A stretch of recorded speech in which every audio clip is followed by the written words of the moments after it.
These notes will focus on some of the terms that we're going to use when we are talking about Earth throughout this year. The first thing we'll talk about is how the Earth moves. And the Earth moves in a few different ways, but the first one is orbiting. The Earth orbits the sun, which means it moves around the sun through space, and that takes about 365 and 1/4 days for the Earth to get all the way back around to the same point that it started at. And we call that a year.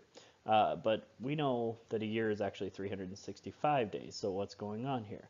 Well, every 4 years we have that leap year to make up for that quarter day that we missed all 4 of those years. We have one extra day in February 29th. And so that makes up for that quarter days so that our calendar doesn't get all messed up. The other thing that's happening is the Earth is tilted, and it's tilted on its axis, which its axis is an invisible line that runs from the North Pole to the South Pole. And because it's tilted, the sun is going to be shining on a different spot on the Earth at every different time of the year. So in spring, summer, fall, winter, it's shining on different parts of the Earth. And so this is what creates our seasons.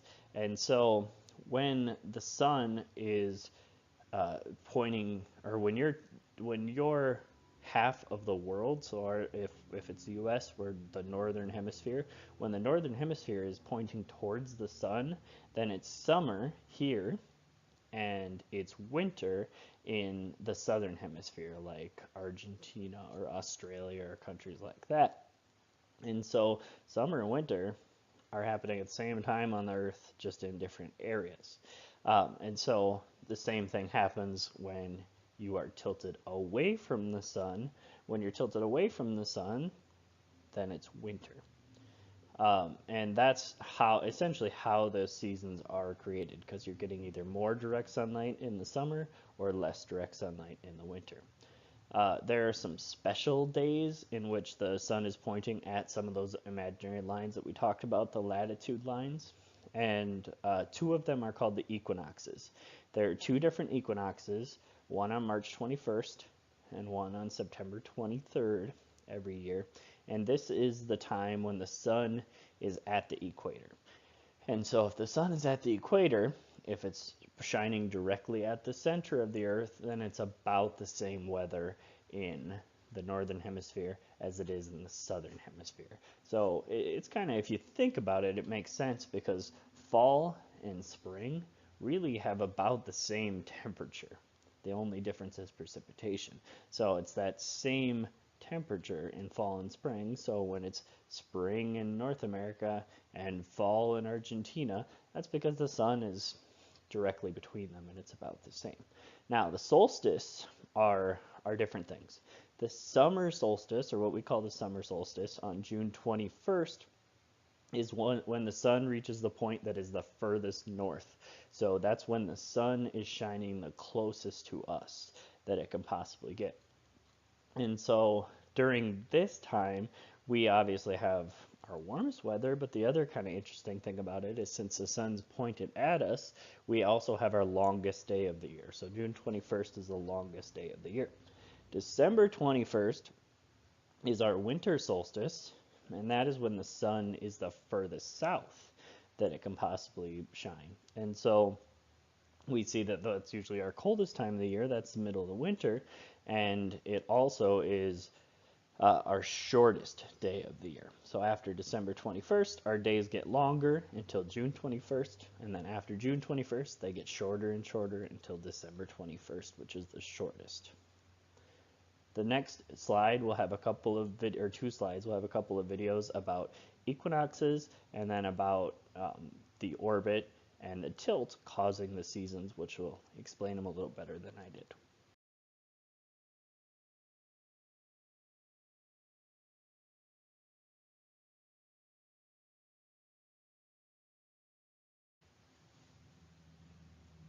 The other type of movement that the Earth always has is it's constantly spinning. Another word for spinning is simply rotating. It takes exactly 24 hours for the Earth to spin all the way around, and this is pretty simple. It causes daytime and nighttime. If your part of the Earth is spun towards the sun, then it's daytime because you get the light, and if it's spun away from the sun, then it's nighttime because you're not getting the light from the sun.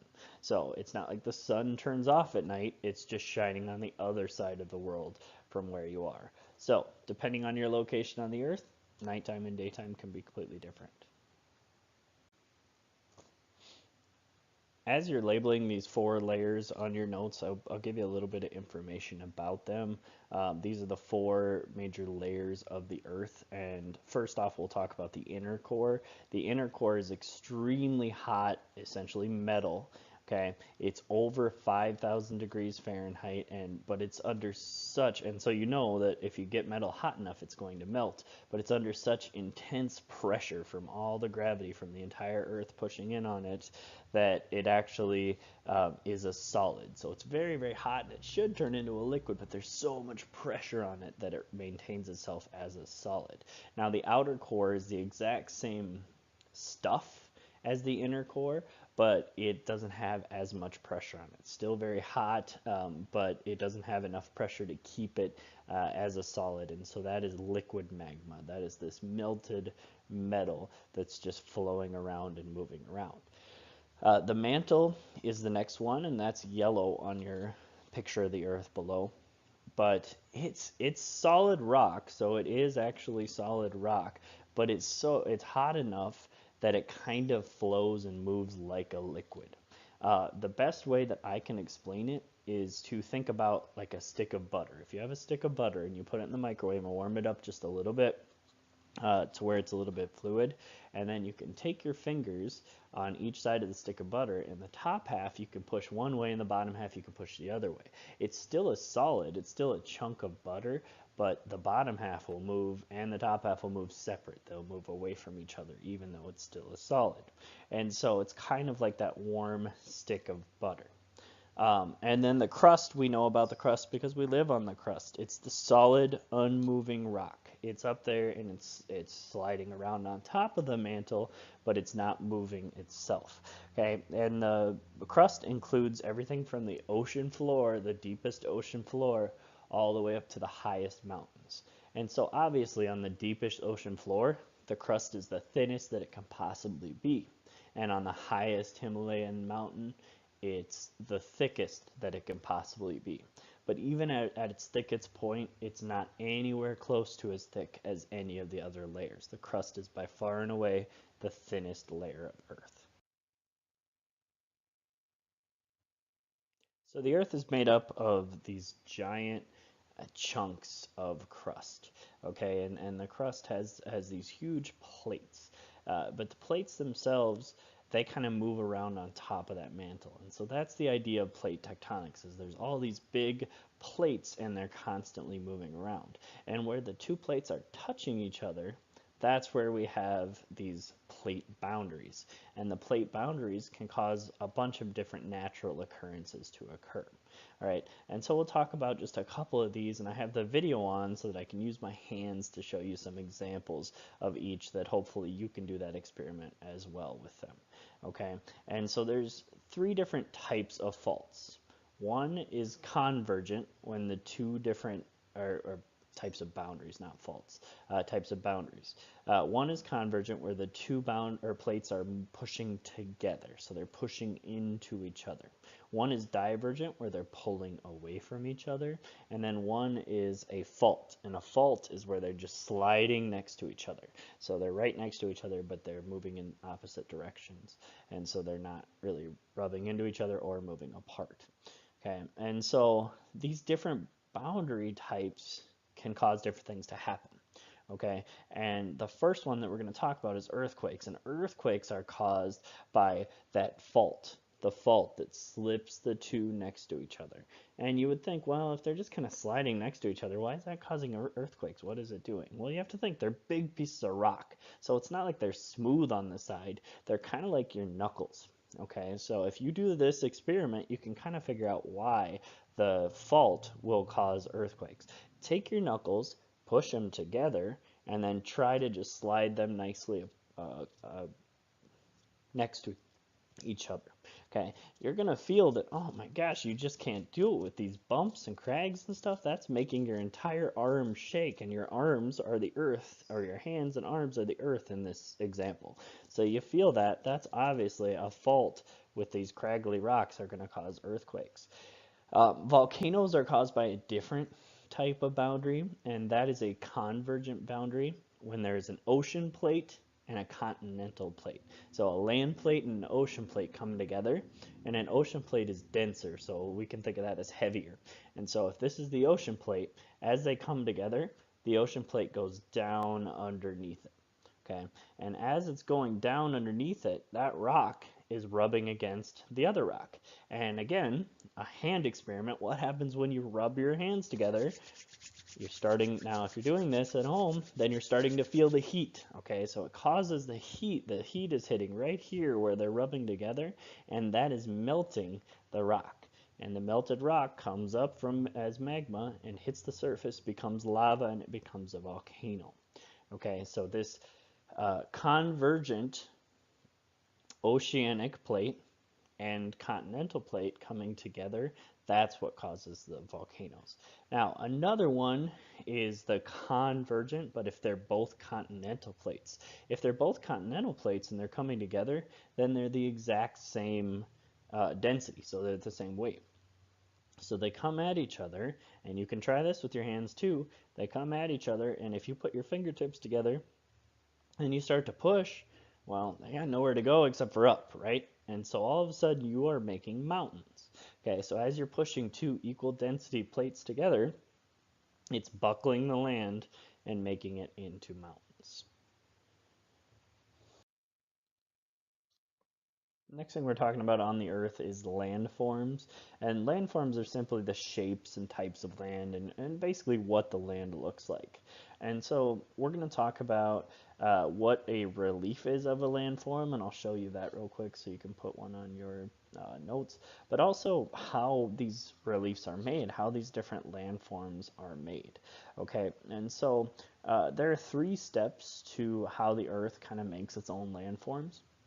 And you got to think this earth is made up on the outside, it's just a crust of rock.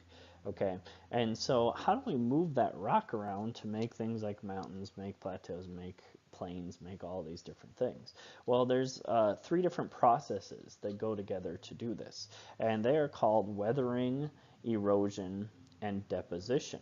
And you're gonna have to listen kind of close to this because I definitely want you to know each of these things and what they mean. And so weathering is breaking the rock up into tiny pieces. It can be done in a bunch of different ways. It can be done by water. It can be done by chemicals. It can be done by many, many different things that occur in nature. 2 rocks can hit each other because the wind is blowing one, and that can knock off a tiny chunk of that rock. If the river flowing by it can slowly over the years knock off and wear off chunks of rock and make something like the Grand Canyon. Okay, and so that's weathering, when those little things are broken up into tiny pieces. But that goes hand in hand. It's really, really closely related to erosion. Erosion is when you take those tiny pieces of rock and you move them from one place to another. Very, very simple. Move those tiny pieces of rock from one place to another, and this can be done in a ton of different ways. It can move in those rivers that are knocking off chunks. It can move in lakes, any kind of water. It can move over on the wind. If you think about if there's a heavy wind and all that dust gets up in the air and hits you in the face, okay, that's possible. The animals, it can be on their fur. They could end up eating some of it on their food and moving it around in that way. It can move around in solid chunks of ice. Okay, but all these tiny, tiny pieces of rock, they mix with something called soil, which soil is decomposed animals and plants, and it makes all of this soil that we can grow our plants in all the way around the world.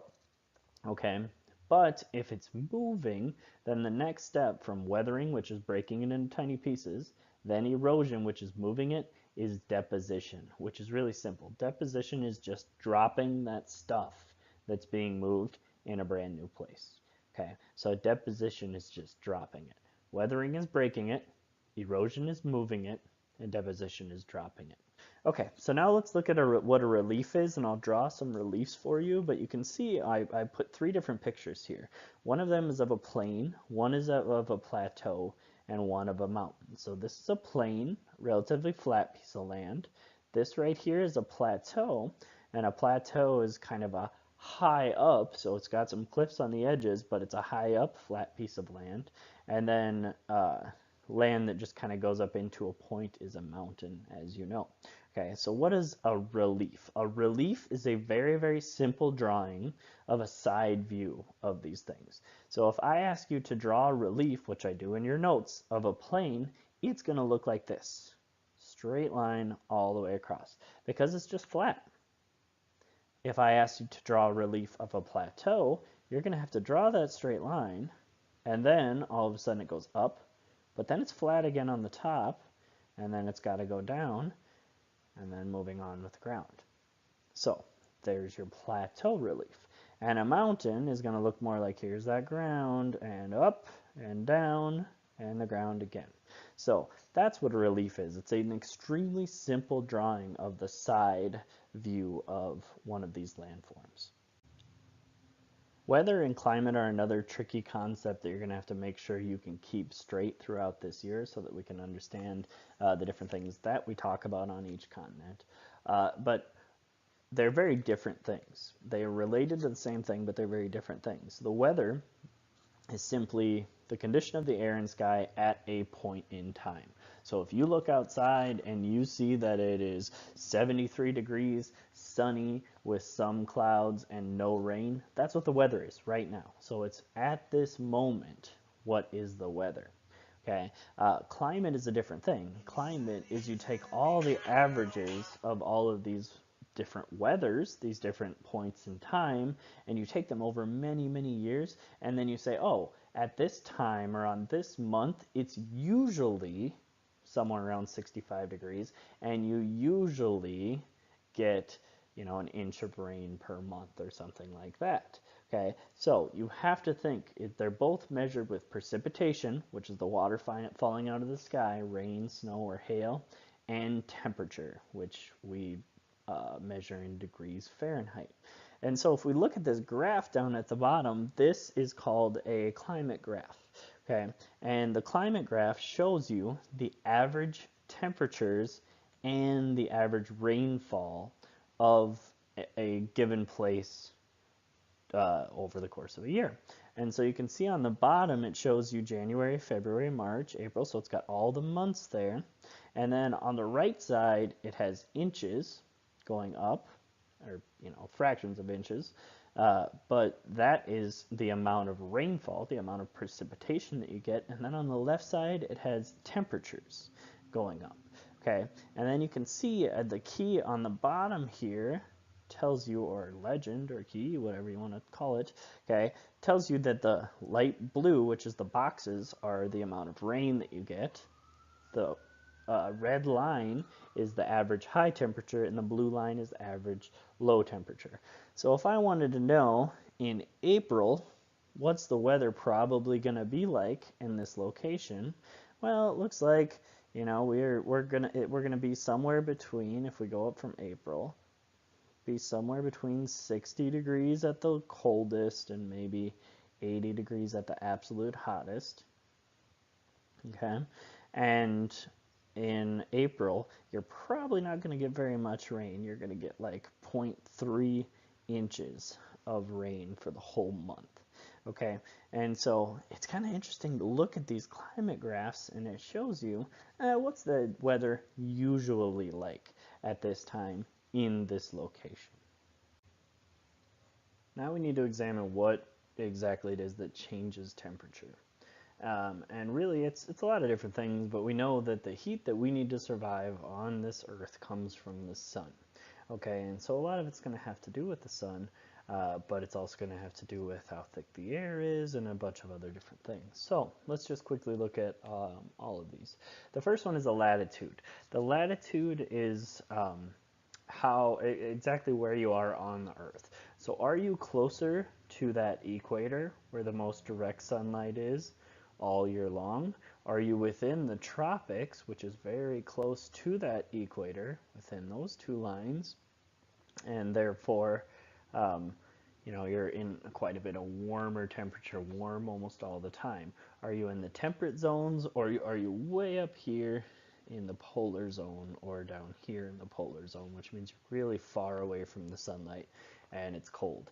Now, the temperate zones are these big areas in between, and really that's where most of the humans in the world end up living, is in those temperate zones, because that's where it's not too hot and not too cold. It's kind of the just right area for people to be living in.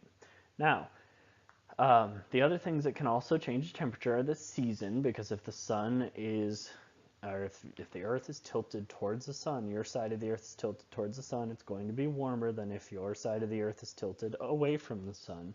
But also the altitude. Altitude is just simply how far are you above sea level. So how high up in the air are you? And if you start at sea level, for every 1,000 feet that you go up, it goes down, it gets colder by 3.5 degrees every 1,000 feet. But you're actually, technically you're getting closer to the sun, right?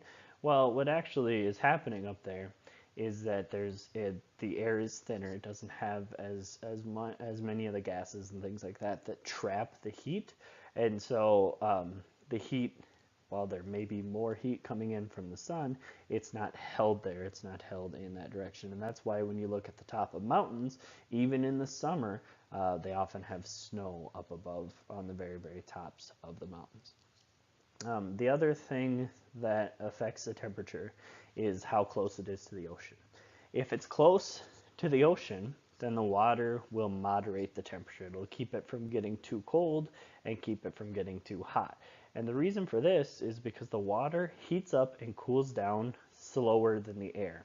So if all of a sudden it gets really hot, but it's been cold for a while, the air will warm up really quick and it'll become hot. But the water takes a lot longer to warm up from the sun, and so it's cool. So when the breeze comes in off of the water, it's gathering, that air is gathering some of the temperature, the heat from the sun, and some of the cool or the cold part of it from the water, and it's coming in, and then it's kind of just this medium temperature. Same thing in the winter. If it gets cold all of a sudden, really, really cold outside, and the air is very cold, well, it's picking up some of the heat from the water, so it's not as cold. It's not so bad. Okay, and so as you can see, the ocean is one of the four things that affects the temperature. The next couple slides will just be examples of types of climates and what they mean. I did want to take a little bit of time on this slide just to point out the difference between maritime and continental climates. Maritime are climates that are close to the ocean, and continental are climates that are very far away from the ocean. So Minnesota, for example, is a continental climate. Now, the maritime, because it's close to the ocean, just like we talked about a few slides ago, that temperature is going to be moderated by the ocean. It's not going to get too hot, not going to get too cold. But there is oftentimes a lot of precipitation from the ocean, when you're close to the ocean, because not only does the air pick up the temperature of the ocean, but it also picks up some of the water from the ocean and then dumps it out once it hits land. Okay, so oftentimes there's quite a bit more precipitation. Continental, on the other hand, is further away from the ocean, so it's not affected as much by that. And so if the sun gets really warm, it can get really warm on continental areas. If it gets really cold, the air gets really cold, then it can get really cold on continental areas. So that's what that wide range of temperature is. I mean, we're talking, if we think about the temperatures in Minnesota, it can be from -20 maybe was the lowest that it was last year, and it got up over 100 this year. So we're looking at least 120, 125 degrees difference from the coldest to the warmest temperature. So that's what I mean by that wide range in temperature. It can get really cold or really hot. Take some time to write out a response to this question on your notes. This slide contains a definition and some examples of ecosystems around the world. Natural resources are anything that we can use that we can find in the environment that the earth makes for us. Okay, and so there are two different categories of natural resources. They're renewable resources or non-renewable resources. And it's a pretty simple cutoff line. And the cutoff line is if it can come back, if the earth or people can replace this resource within the life of a human being, so let's say around 70, 80 years, average lifespan, then it's considered a renewable resource. If the earth or people cannot make it within that 80 years, if it can't be replaced in that short period of time, then it's a non-renewable resource. So renewable resources, there's many of them, but it can be anything like solar energy or water or soil or plants, trees, anything like that, animals, all of these things are growing naturally and can happen within one human's lifetime. But if we look then at what is a non-renewable resource, I actually wrote some of them down here because it's the trickier one, but a lot of them are the things that are made from fossils and millions of years of pressure. Things like coal, natural gas, petroleum, different minerals, and different things like that. Some of the elements are not able to be made in that short period of time. So if you think about it, anything that can be made in a human's lifetime is renewable. Anything that can't is non-renewable.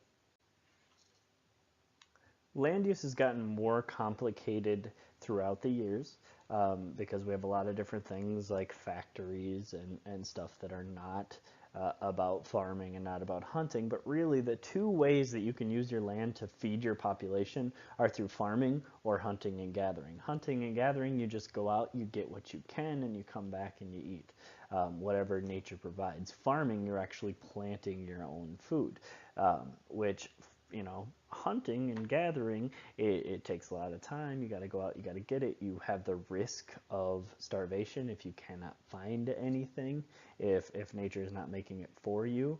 But farming, really, you work a lot harder. So a few people work really, really hard in order to make food for many, many people. But the agricultural revolution has happened in our society, and so almost everybody is feeding their people through farming. And so that allows us to have this whole brand new change where we can have areas where people just live, residential, areas where there's factories, industrial, areas where we're doing services like downtown areas where there's lots of banks and insurance and things like that, or insurance companies and stuff like that. Okay, and so it's really evolved over time. But really, there's two ways that it can change. Okay, and in America, we've had both of these things. All right, colonization and industrialization. Colonization means a whole new group of people comes into a land that is already inhabited by people and takes it over. Okay, we know that people came in and took it over from the Native Americans, and when they took it over, they put their own ideas into practice here instead of doing it the same way that the Native Americans had always done it. And so that can happen anywhere, and that will instantly change your land use because those new people will just change it because they want to. Industrialization is a bit slower of a process, but industrialization, the definition's kind of goofy, but we should remember it from last year, the Industrial Revolution. It's when you improve your technology and you develop yourself. So an industrial revolution is when you move from animal and human-powered things, so making everything by hand and using animals and stuff like that, to machine-powered things. The steam engines, electric engines. Now we have combustion engines. We even have nuclear power now. Okay, and so industrialization can change things as well and can add in different types of land uses and change you over from a hunting and gathering society to a farming society to a modern scientific society that we have today.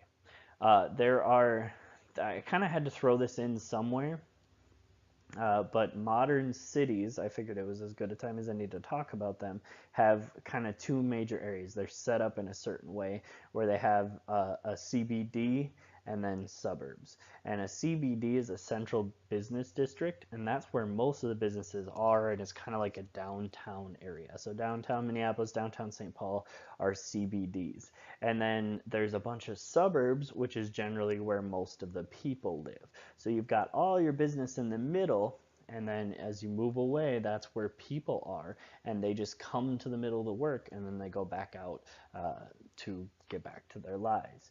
And so that is essentially how most cities, modern cities, are set today. The people of Earth hurt the environment in so many different ways, and we're going to touch on that in almost every continent that we talk about. But really, let's talk about first the main two ways that we are hurting the environment, and that you need to take notes on, which are we're simply taking too much, and there's a lot of subcategories under that. But the other thing is then we're taking good stuff, but we're leaving bad stuff. We're polluting. Okay, and taking away the cleanliness of the resources by putting, our byproducts, our bad stuff back into the environment. And so just a couple of different categories of taking too much. Everyone is trying, since we know that oil is going to run out eventually, that petroleum, we're going to run out of it eventually. Everyone in the world is kind of trying to grab and snatch as much of it as they possibly can, because when it runs out, they don't want to be left with none of it and have none of the power. The other thing is deforestation, and people, this is mostly actually poor people around the world that are just cutting down huge chunks of rainforests and trees and things like that to try and make farmland. And some of it, we're actually using the wood as well for building and for fuel and for things like that. But these people are just trying to find new land where it'll be a good place to grow their crops. And so they're using this rainforest land and cutting down big swaths of tree just so they can feed themselves and stay alive. But what these things do, what taking too much does, especially deforestation, is it hurts biodiversity. So you're taking away a big chunk of the living things in that area. You're taking away those trees. And if you're taking away those trees, you're taking away the homes for the animals. And if you're taking away the homes for the birds, then you're taking away the food source for whatever eats those birds. Okay, and so as you're taking away, you can take away just one certain animal out of the food web, and it can kind of make the entire food web fall apart. Right? It can make it so that almost all of the animals are struggling just because you've removed the place for this one animal to live. And so it can really hurt biodiversity, and biodiversity is very important for all different ecosystems. The pollution part, essentially what you're doing is what we're doing is we're making byproducts. As we're taking these natural resources and we're turning them into things that are useful to us, they all make some sort of byproduct. And so you kind of have to be careful, because if that byproduct is damaging to the environment and you're just letting it float off into the air, or you're dumping it into the river, or it's just sitting on the land, then it can destroy those things. It can destroy our earth by dumping all the bad into it. We're taking the good out of the earth and then dumping our bad back into